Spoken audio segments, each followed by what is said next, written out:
Nightmare Moon bolted from her bed, tired eyes narrowing into thin slits of anger. She moved to her balcony door and burst outside. She turned her gaze down on the castle courtyard below and took in the deepest breath she could manage.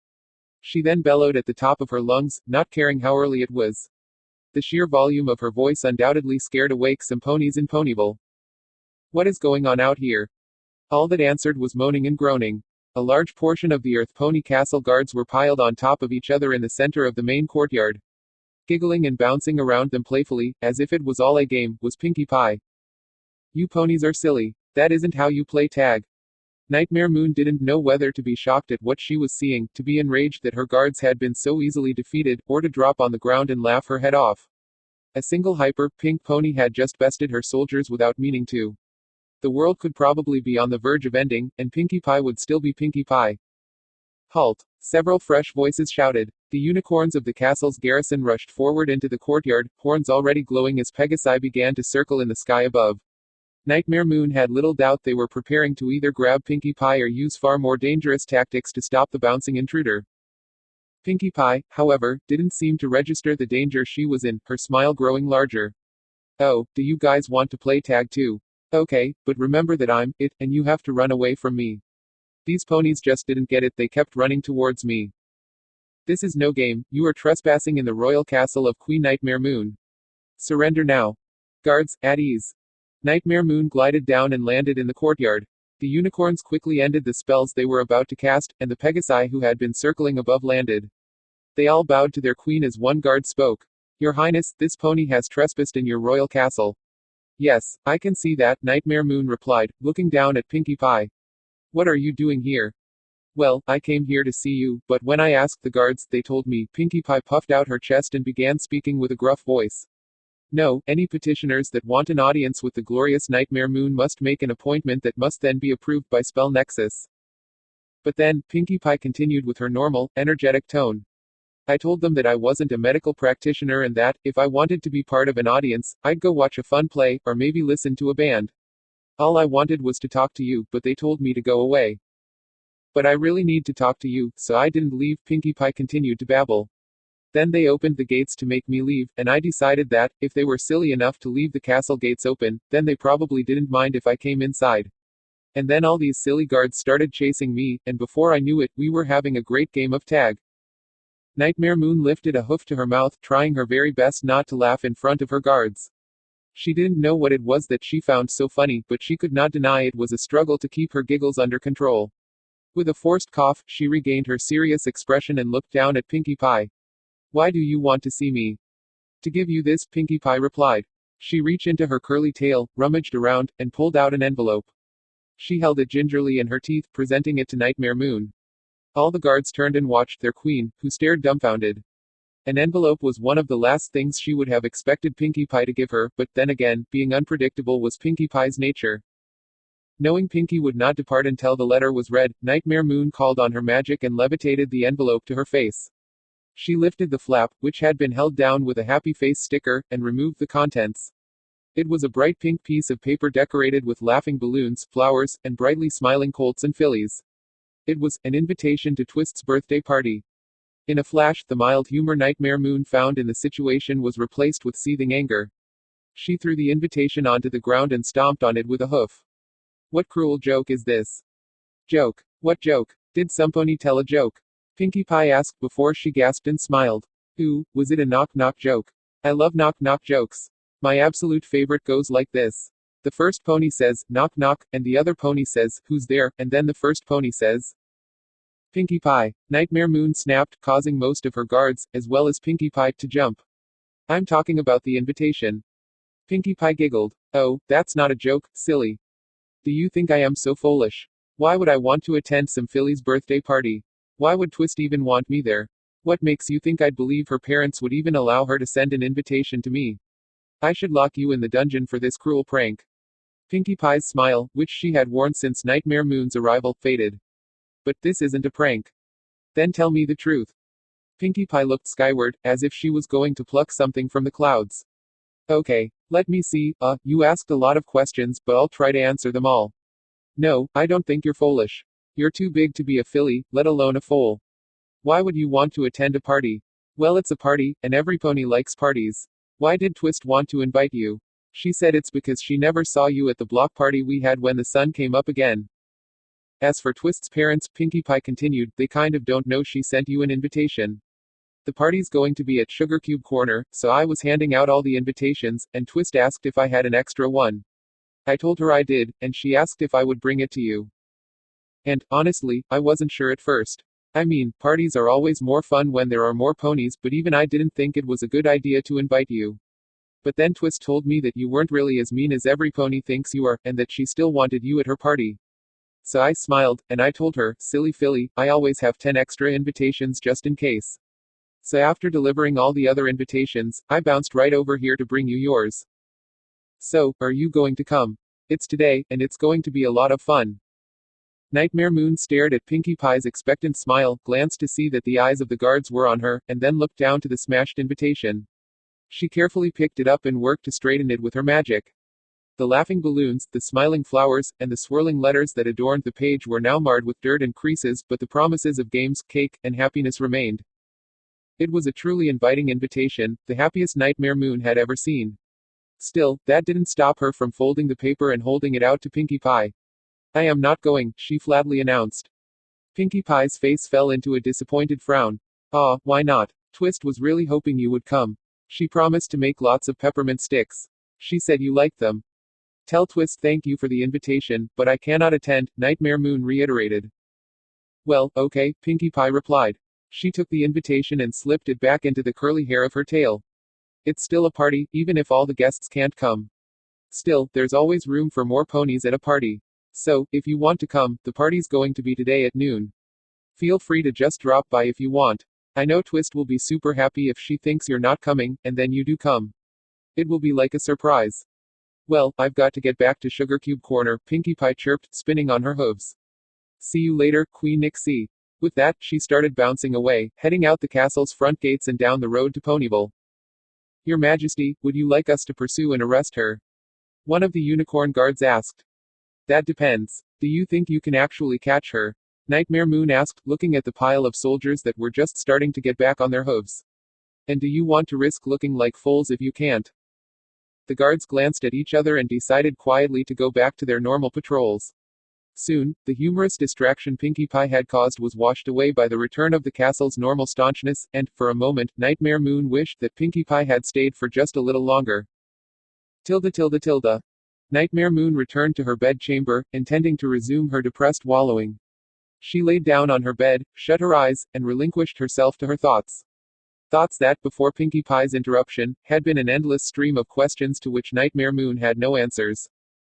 Yet those thoughts, those tortuous thoughts, were now being pushed back. Like a brave hero facing a pack of wolves, something in her mind was fighting against the dark, clinging emotions that had been weighing her down. Twist wanted Nightmare Moon to come to her birthday party. She had never been to a birthday party before, and she couldn't deny that some part of her was finding the invitation strangely tempting. For a moment, the full-grown alicorn was a filly again, letting herself fantasize about what the party would be like. What kind of cake would be there? Would there be games? Of course there would be games. If Pinkie Pie was involved, then there would, at the very least, be pin the tail on the pony. She might have even hung up a piñata. The fantasies of the party died as Nightmare Moon looked at herself in her bedroom mirror and was forced to remember she wasn't Nyx anymore. She wasn't a filly, she was the Queen of Equestria. She was Nightmare Moon, the bringer of the eternal night, the monster who banished Celestia and Luna to the sun and moon. According to Nexus, the children of Nightmare, and most of Equestria, she was supposed to be an evil tyrant. Heartless, cold, and Nightmare Moon looked away from the mirror in aggravation. She was tired of this, tired of being pulled in two very different directions. She was tired of having to keep her friends and mother imprisoned in the dungeons. Apple Bloom, Sweetie Belle and Scootaloo deserved to go to that party more than she did. Nightmare Moon paused on that thought and began to smile. She could not go to the party. She'd never hear the end of it from Spell Nexus, but perhaps there was something else she could do for Twist to make the day extra special. Tilda. Knock, knock. Pinkie Pie bounced over to the front door of Sugar Cube Corner, opening it with a bright smile. Twist's birthday party was in full swing, the only unaccounted for guest being Nightmare Moon. Twist was having a good time though, and the music and happiness within the bakery flowed out into the street as Pinkie Pie held the door open. Hi, what can I do for you stallions? A pair of Nightmare Moon's royal guards remained stone-faced, stepping to the side to reveal a large birthday present, wrapped in purple wrapping paper and blue ribbons with a few holes in the top. We were ordered to deliver this present to a filly named Twist and see to it that she opened it immediately. A surprise present. Oh, that's so fun. Just a second, Pinkie Pie replied. She galloped back into the party, and, in moments, she had found the guest of honor. With little warning, Pinkie whisked Twist away from the conversation she was having and brought her to the large present that sat on the front step. Whoa, is that for me? Twist asked when she saw the present, which was larger than she was. Pinkie Pie motioned towards the guards. That's what they said, and they also said you had to open it right away. Sue, open it, open it. Twist nodded, just as eager as Pinkie Pie to see what was inside. She took hold of one of the loose bits of ribbon with her teeth and pulled until the bow on top came untied. Then, without warning, the top of the box exploded, shooting confetti everywhere as three figures popped up, smiling ear to ear. Happy birthday, Apple Bloom, Sweetie Belle, and Scootaloo cheered in unison as they held their front legs over their heads with excited fanfare. Oh my gosh, Twist shouted, practically leaping at the three fillies. I thought you girls were all out of town. Well, we were, but let's just say Nix helped us get back home early, Apple Bloom lied. This is so awesome, Twist exclaimed. The only way it could be better was if Nix was able to come. Sorry, Twist, but she can't, Sweetie Belle said as she and the other Crusaders got out of the large present. But Nix wanted us to tell you she really wanted to come. Yeah, and she also sent you a present, well, a present besides this. It's in the bottom of the box. Oh, I'll get it, Pinkie Pie chirped. She bounded into the air before diving into the larger box. A moment later, she resurfaced holding a much more reasonably sized present in her teeth. She set it down in front of Twist, and the birthday filly eagerly began to open her gift. She removed the wrapping, pulled open the folds of the box, and dipped her head inside to see what was hidden within. What is it? What is it? Apple Bloom asked. Twist brought her head back out of the box, licking some chocolate off her lips. It's fudge, and it's really good. Can I have some? Scootaloo asked, quickly zipping over to the side of the present. Sure, Twist replied, letting each of the Crusaders and Pinkie Pie dig into the present and take one of the carefully cut squares. Soon, all their eyes lit up, having never tasted such amazing fudge before. Tilda tilde tilde. A strong frown hung on Nexus's face as he descended a spiraling stone staircase in the castle. He was not accompanied by his personal guards and had adjusted the castle's patrols. He needed to have a private conversation with a particular mayor, and he did not want to be interrupted. Reaching the bottom of the stairs, Nexus strode along the empty cells of the castle dungeon until he reached the one at the very end. Twilight Sparkle was sitting up in her cot when he stepped in front of the bars, and he met her gaze with a cold, hateful glare. This is all your fault, Nexus seethed. Well, that's wonderfully specific, Twilight sassed. And just what is all my fault? Do you realize what Nightmare Moon did today? Twilight shook her head. No, all I know is that she came to take Apple Bloom, Sweetie Belle and Scootaloo away. She didn't tell me what she was going to do with them. Well, I'll tell you what she did, Nexus forced out through gritted teeth before he leaned in and pressed his nose through the bars. She let them go. A smile blossomed on Twilight's face as she stood from her cot. She did. Yes, but it wasn't just that, Nexus growled, pacing in front of the cell. No, she wrapped those fillies up in a present and then wasted the time of two of her soldiers by having them deliver the present to a birthday party. She also sent another gift, fudge made by the royal chef. The smile on Twilight's face turned to a wide grin, and she gave one of her forelegs a triumphant swing. That's my girl. No, Nexus snapped. His voice filled the dungeon, and it echoed with his rage. The queen is in no way your daughter, no matter what lies you filled her head with. If anything, you have ruined her. It is you who softened her heart and filled her mind with notions of compassion and laughter. It is you who taught her to love the sun, who allowed her to have friends. Friends only bring weakness. A true queen must think only of the kingdom and her own wishes, but now, Nightmare Moon is so soft-hearted she is sending birthday presents to a little filly. Twilight snorted at Nexus dismissively. Say what you want, spell Nexus, but I'm proud of her. She's not listening to her old memories or your insane suggestions. She's choosing to listen to her conscience and do what she knows is right. At this rate it won't be long until Nix will. She is not Nix. Nexus interrupted with a bellow. She is Nightmare Moon. She is meant to bring the eternal night to Equestria, and she is to make the ponies of this kingdom suffer for how they scorned her in the past. She is meant to make you and your friends pay for defeating her with the elements of harmony. That is what Nightmare Moon should be doing.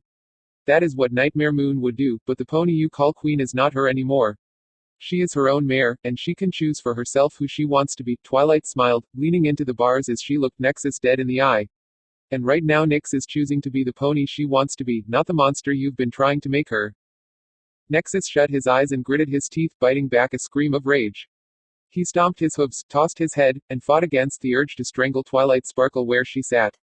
He even began to reach out towards her with his magic, but, after a few tense moments, Nexus calmed himself down. He was still angry, but now the anger was back under control, allowing him to refocus his glare. I do not know why I am so surprised. You were a student of Celestia, the bleeding heart who used to sit upon Equestria's throne.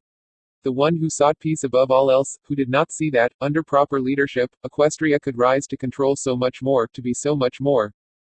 And, as the teacher passed the lessons on to the student, so too did the student pass on the poisoned knowledge of kindness to the filly in her care.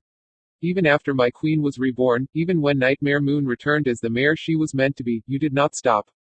You came to the castle speaking apologies and sweet words. It was you who refreshed the poison of kindness in Nightmare Moon's veins. And what does that say about you, Headmaster Spell Nexus? Twilight rebutted. You were once Princess Celestia's student just like I am now. She taught you, mentored you, and made you the headmaster of her school. How could you betray the princesses?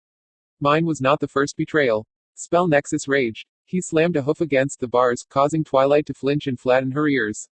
Celestia betrayed me. She knew full well what the shreds of Nightmare Moon contained. She sent me to explore that magic, but I was to be nothing more than a sacrificial lamb sent to slaughter. It was Nightmare Moon who spared me, who showed me mercy, who showed me the error of my ways. He breathed heavily through his mouth. His exertion had caused some ragged bits of his mane to fall into his face, giving him a deranged appearance as he glared at Twilight. But perhaps you are right. He raised a hoof to his head, brushing back some of the loose strands of his mane. Perhaps I too have been kind to our queen. Perhaps I too am still afflicted by Celestia's poison. I have followed my queen, bowed to her, and given her what she's wanted. However, what Nightmare Moon wants is not what she needs. She needs to be the queen she can be. She needs to be cured of the kindness that possesses her. And I know just the remedy, Nexus said. His horn glowed as he clicked open the lock on the cell. Twilight quickly retreated, pressing herself against the back wall of the cell as Nexus moved slowly towards her. His dark shadow fell upon her, and his turquoise eyes flashed menacingly. If you hurt me, Nyx will. Oh, you misunderstand, Twilight Sparkle. I have no intention of hurting you. In fact, quite the opposite. After all, there is no better cure for a soft heart than to be betrayed by one you hold dear. Tilda tilde tilde. And she wouldn't say why she wanted to see me. No, Nexus replied. He walked alongside Nightmare Moon as the pair descended into the dungeon.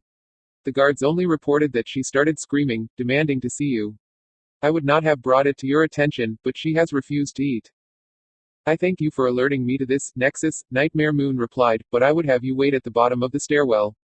I will speak with Twilight Sparkle alone. Of course, Your Majesty, Nexus agreed as the two reached the dungeon. As he was asked, Nexus remained at the base of the steps while Nightmare Moon walked to the far end of the hall. She turned to look into the last cell and saw Twilight was lying on her cot. Her body was almost completely covered by her blanket, and she was facing the wall. You wanted to see me. Nightmare Moon spoke softly, wishing to keep Nexus from overhearing the conversation. Twilight groaned weakly before she began speaking. Yes, please, the guards, they. Nightmare Moon felt her heart skip a beat. She opened the cell door without hesitation and rushed in. Did they hurt you? Twilight mumbled something, but Nightmare Moon didn't hear. She bent close, bringing her head next to Twilight's. Did the guards do something to you? Nightmare Moon asked, still speaking softly, but with a firm undertone. I'm sorry. Nightmare Moon nuzzled Twilight's neck reassuringly. Twilight, no, whatever they did to you, it wasn't your fault. I'm sorry that I ever found you in the forest. In but a single breath, Nightmare Moon felt the atmosphere in the cell change. The panic and fear she felt for Twilight was replaced with dread, and, within moments of that last whispered word escaping Twilight's lips, Nightmare Moon felt a searing pain in her right shoulder. She jumped back, stumbled, and fell onto the floor of the cell. She looked back at her shoulder where a large gash was now visible. It was painful, one of the few times Nightmare Moon had felt physical pain since her resurrection. Looking back at Twilight, Nightmare Moon saw her getting up from her cot slowly. The anti-magic collar that was supposed to be around her neck was lying on her pillow, and, in the air beside her head, Twilight held a thin magical dagger. It was a much smaller version of the spell Nightmare Moon used to form a sword to fight Celestia, but that didn't make it any less dangerous. What are you doing? Nightmare Moon asked. She scrambled to try and get to her hooves, but the small space of the cell was making it difficult for her to maneuver. Twilight took a step towards Nightmare Moon as she kept the dagger held aloft. Fixing my mistake. Mistake. Yes, Twilight replied as she continued her slow approach.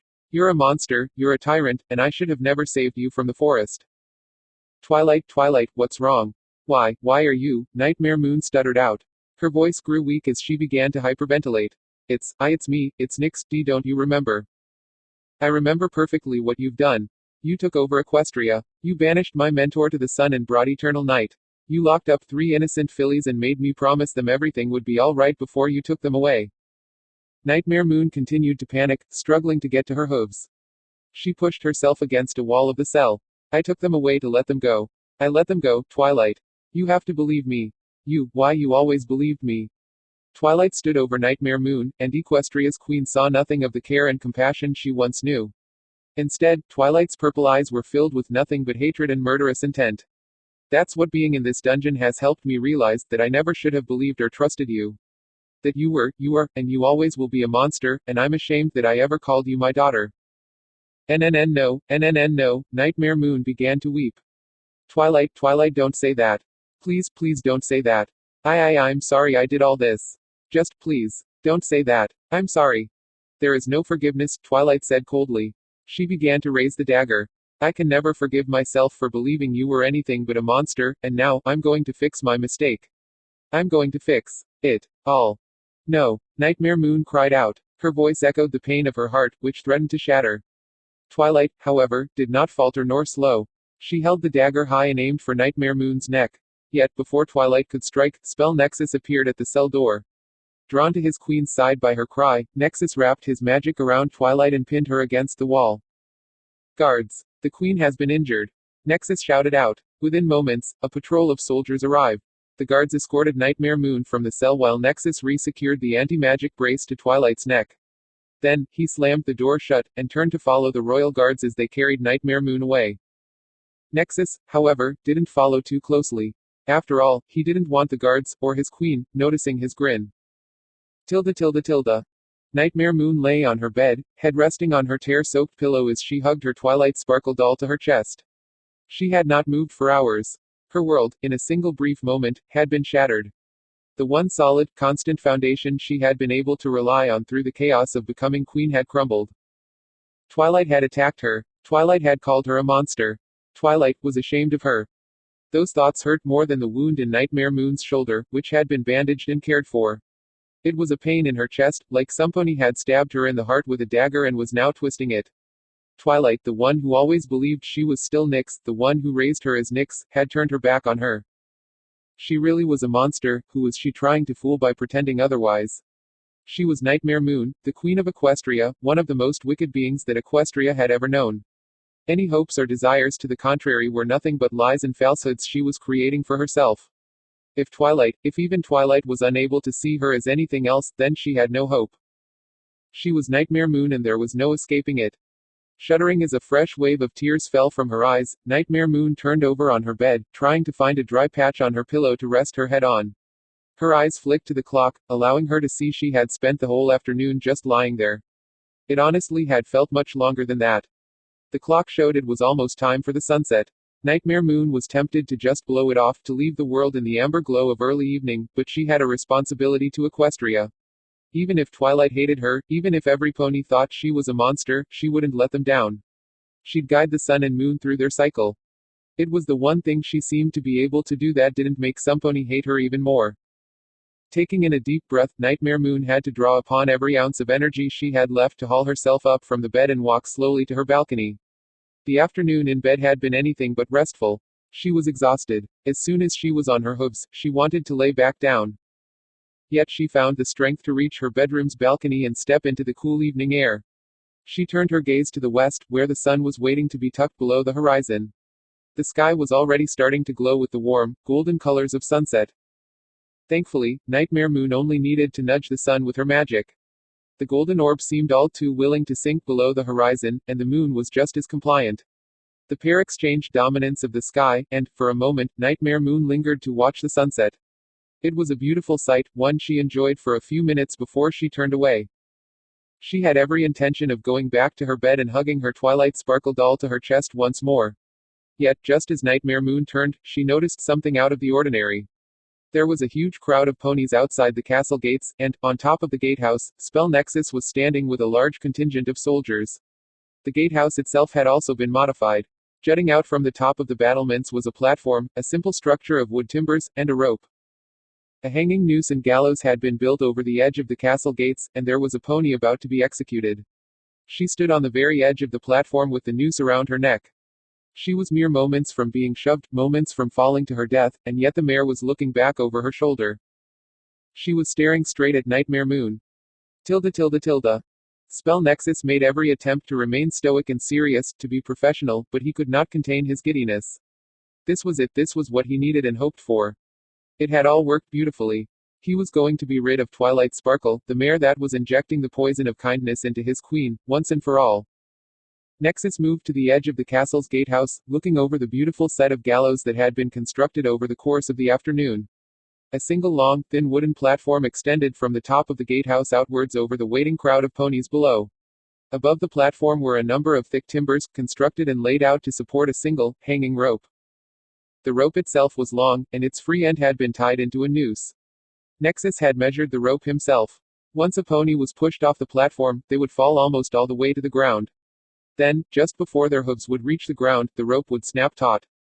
The victim would be dead almost instantly, but, more importantly, they would hang in clear view of the ponies watching below. It was a thing of beauty. Oh, if only he could have brought the Canterlot Royal Guard down to Ponyville for this. After he had showed them the light, they had been a powerful force.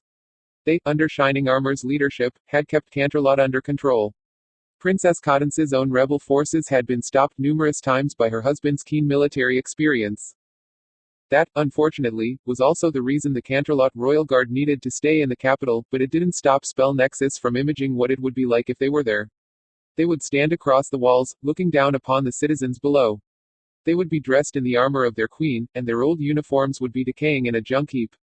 The residents of Ponyville would lose all hope if they saw the ponies who once defended the princesses now stood with Nightmare Moon. The sound of marching hooves drew Spell Nexus from his daydream and focused his attention on a quarter of the guards. They were just reaching the top of the stairs that connected the castle battlements to the courtyard below, and standing between them was a particular purple unicorn. Spell Nexus smiled as he looked over Twilight Sparkle. Her ankles were shackled in heavy irons, and she had an anti-magic collar around her neck. While he knew she wouldn't resist, the heavy restraints sent a message. It sent a message that would reverberate across Equestria. The ponies would look upon his queen and the children of Nightmare with the fear and respect they deserved. They would inspire fear and loyalty even if Her Highness continued to raise the sun. That small act of kindness could possibly turn into a very convincing bit of leverage. After all, the threat of an eternal night still lingered.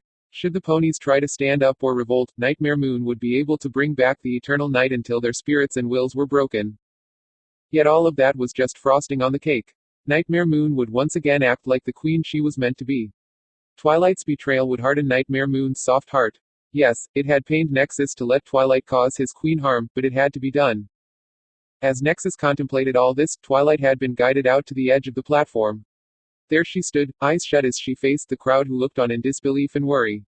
Some even began to call out in protest, but a few quick passes by the castle's Pegasus guards silenced those that would speak out against the execution.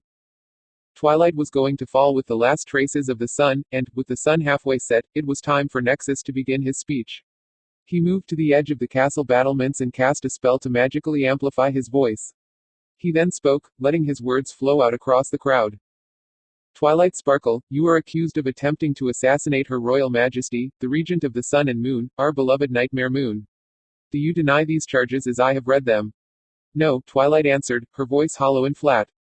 Then, for your crimes against the crown and kingdom, you are hereby sentenced to execution by hanging immediately. Horn glowing, Nexus secured the noose around Twilight's neck. Do you have any final words? For the first time since she had been guided to the gallows, Twilight turned and opened her eyes. She looked at Nexus. She stared at him as if she was truly trying to say something. Yet, her mouth never opened, and, eventually, she shook her head once. Nexus smiled and nodded approvingly before stepping back. He prepared a wave of magic that would shove Twilight Sparkle from the edge of the platform. At the same time, Twilight turned to look forward again. Yet, as she turned, her eyes drifted. She caught sight of Nightmare Moon watching from a distant castle balcony. Their eyes locked, and Nightmare Moon visibly bristled. It was in that moment, as Nightmare Moon began to spread her wings, that their eye contact was broken. It was in that moment, with his smile cracking into a malicious grin, that Spell Nexus shoved Twilight off the platform. It was in that moment that Twilight's sparkle began to fall. Gasps cascaded from every pony watching as Twilight flew limply through the air. The slack on the long rope began to disappear, beginning its own silent countdown before it would snap taut. Some ponies below hid their eyes, unable to watch what was about to occur. Others were unable to look away no matter how hard they tried. Further and further Twilight fell as the rope ate up its slack. Nexus moved to the edge of the gatehouse and watched as his moment of triumph drew closer. His eager eyes betrayed the fact that he was enjoying the execution, that he was drinking in every moment. The rope was about to snap taut, the air was about to be filled with the sickening crack of a breaking neck. Nexus held his breath, bit his lip. No one, neither the guards on the walls nor the ponies below, dared to blink. And then, it didn't happen. For a moment, the crowd, guards, and Nexus had to stare at the rope when what they expected to happen didn't occur. There was no snap of the rope or crack of a neck. The rope just swung lazily back and forth. The unicorn and noose that had one spin at the end, it had vanished, gone so fast that no pony had been able to see what had happened. Nexus was the first to speak, his angry bellow echoing across the castle grounds. Where did she go? Tilda tilde tilde. Nightmare Moon had never moved so fast or put so much magic into becoming a cloud of energy. She had never managed to create a doppelganger, a fake Nightmare Moon she left in her bedroom in case Nexus came looking for her, so quickly. She had never done so much so quickly, and it had been a painful strain on her magic. But she had done it. She had saved Twilight. She was currently carrying Twilight away from Ponyville, the indigo cloud that was her body flying off into the everfree forest. Almost instinctively, she found her way to the ancient castle of the Royal Pony Sisters. It was someplace forgotten. There would be no ponies around, and Nexus wouldn't send soldiers so deep into the forest. Nightmare Moon had little doubt that he was already sending out troops to find the pony that was supposed to be hanging from the other end of his rope. Moving to the most intact part of the castle, Nightmare Moon entered the old throne room. It had been the place of her greatest defeat, but, at the moment, she didn't care. She very carefully deposited Twilight on the floor before letting her body re-solidify. Once her hooves were on solid ground again, Nightmare Moon rushed over to Twilight. She removed the shackles and anti-magic brace and tossed the hunks of metal away. Next, she gingerly lifted the noose from Twilight's neck and tossed it away as well. She did not want to even look at the horrible piece of rope for a moment longer than she needed to. With that, Twilight was free, but Nightmare Moon held her breath. What would the mare do? Would she try to attack again? Nightmare Moon wasn't sure she could bear being attacked by Twilight a second time, verbally or physically. Still, she had to be sure Twilight was safe. She just had to be sure. After a few moments, Twilight began to recover from being whisked away so abruptly from her own execution. Nightmare Moon was thankful for the sign of life, but when Twilight opened her eyes, Nightmare Moon saw Twilight's irises were not purple, but, instead, were a familiar turquoise. Twilight had turquoise eyes. Nexus had blessed her, and, like any loyal member of the Children of Nightmare, the first thing Twilight did when she got back to her hooves was bow to her queen. Nightmare Moon's mind buzzed. Was that why Twilight had attacked? Was Nexus behind it? She had wondered what being blessed did. Spell Nexus always said it opened a pony's mind to the wisdom of her rule. She had wondered if the blessing did more than that. Unfortunately, whenever she asked about it, Nexus always assured her otherwise. A flutter of hope came to life in Nightmare Moon's chest. If Twilight was blessed, there was a chance that she really didn't mean what she had said. Maybe there was also a chance she could fix things, maybe she could undo what Nexus had done. Twilight was still bowing respectfully, and, after taking a moment to steady herself, Nightmare Moon sat down in front of her and cleared her throat. Please, rise, she said, and Twilight did.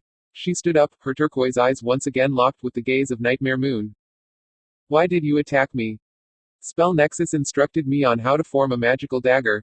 He told me to attack you, so you would remember the mare you are meant to be, so that I could no longer poison you with kindness, Twilight answered flatly, as a peasant would speak to royalty. He told me what to say, and I said it so that you would be able to become the queen you were meant to be. And your eyes, why were they purple in the cell? All of the Children of Nightmare can hide their blessed eyes, and Spell Nexus instructed me to keep my eyes disguised while you were in my cell. Once the deed was done, he gave me permission to return my eyes to this color. He said that I had done well and that he would allow me the honor of dying as a member of the revered children of Nightmare, Twilight answered. And did Nexus do something to you before that? Nightmare Moon asked, a small tremor entering her voice. Twilight nodded. He came to my cell in the dungeon and offered me the blessing of your magic. I then saw that you truly are meant to be Equestria's one and only queen. That is your destiny, and I had no right keeping you from it. No, no, you had every right, Nightmare Moon whispered. She wanted to cry, but she forced herself to stay strong. She couldn't be weak, not now, not when Twilight needed her. She steeled herself and continued to question the blessed Twilight. How did Spell Nexus bless you? Nexus has never let me see the blessing ritual, so tell me how it is done. Nexus opened his mouth, and a small black cloud slipped out.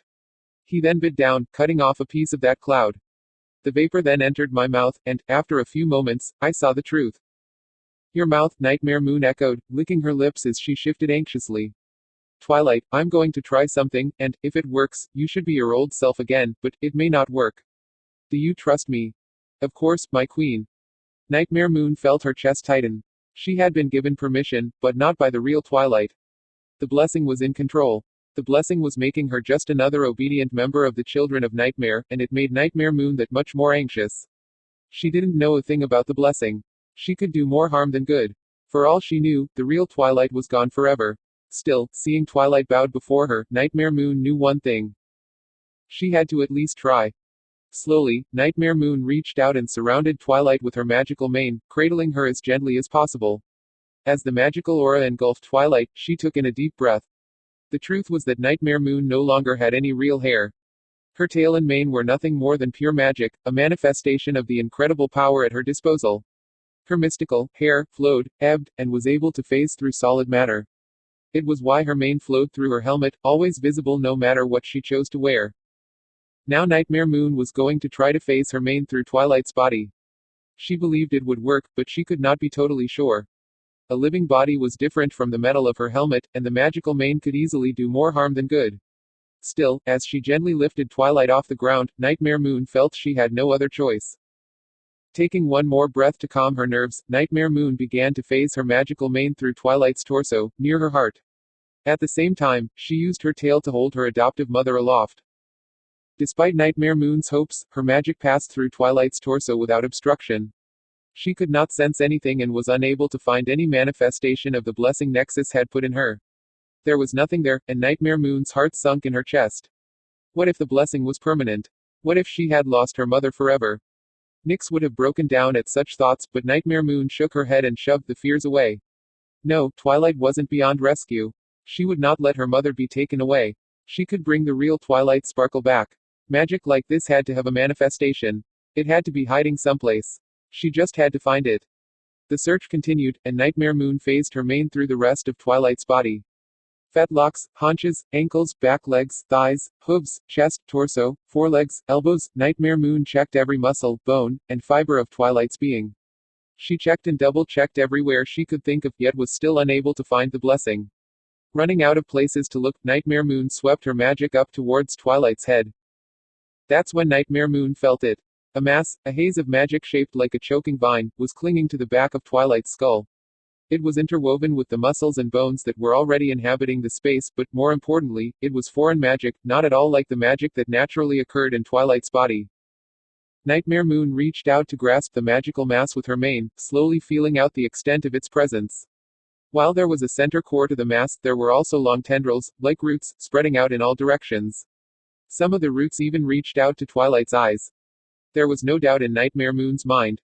The thing she had just found was the blessing, and, without a moment's hesitation, she began to drag out the cancer-like mass of magic with her mane. The tumor of magic fought back. It tried to repel her attack, but it was no match.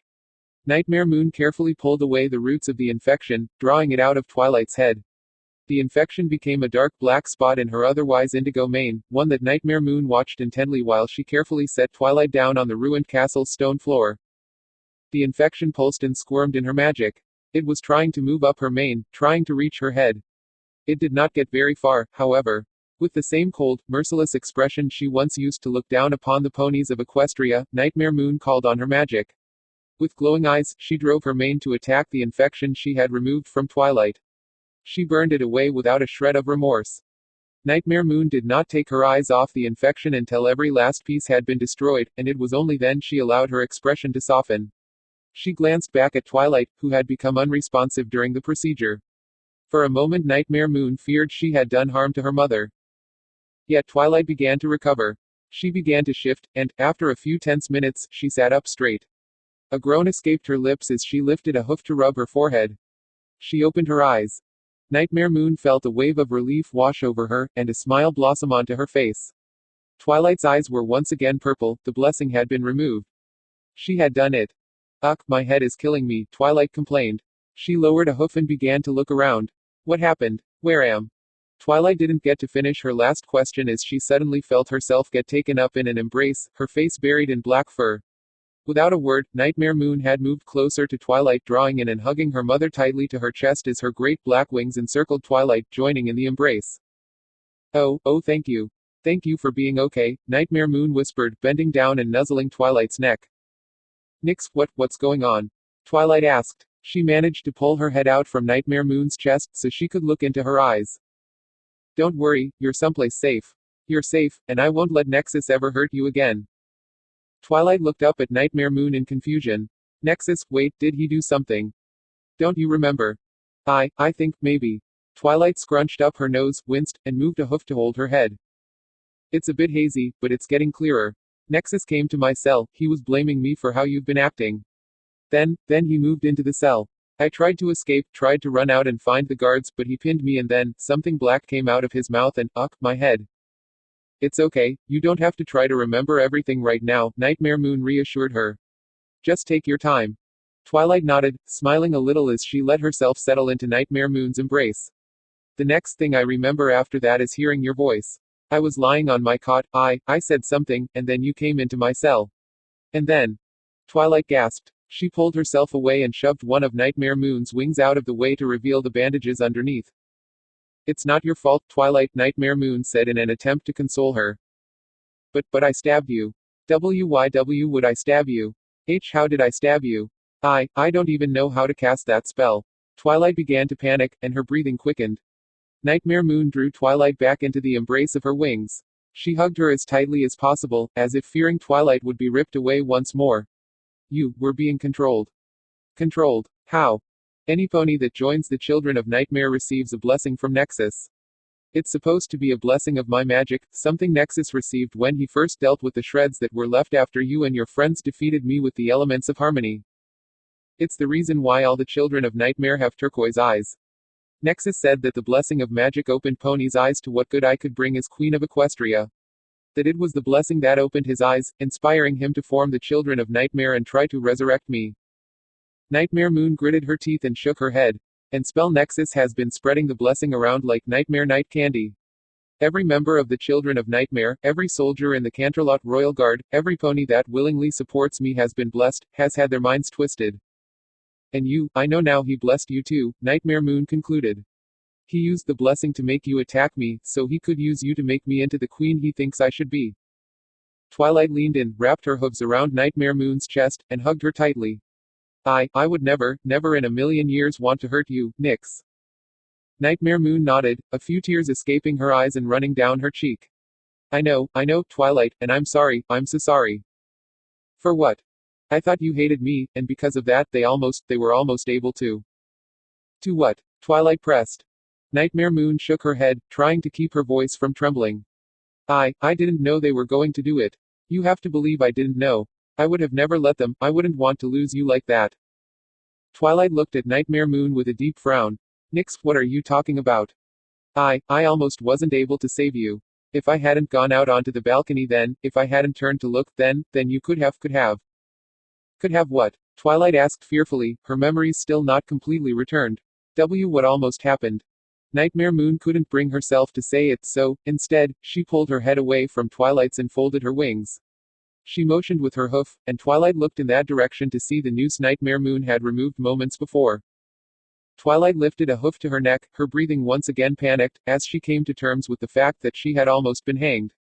Yet, instead of trying to embrace and comfort Twilight, Nightmare Moon got to her hooves.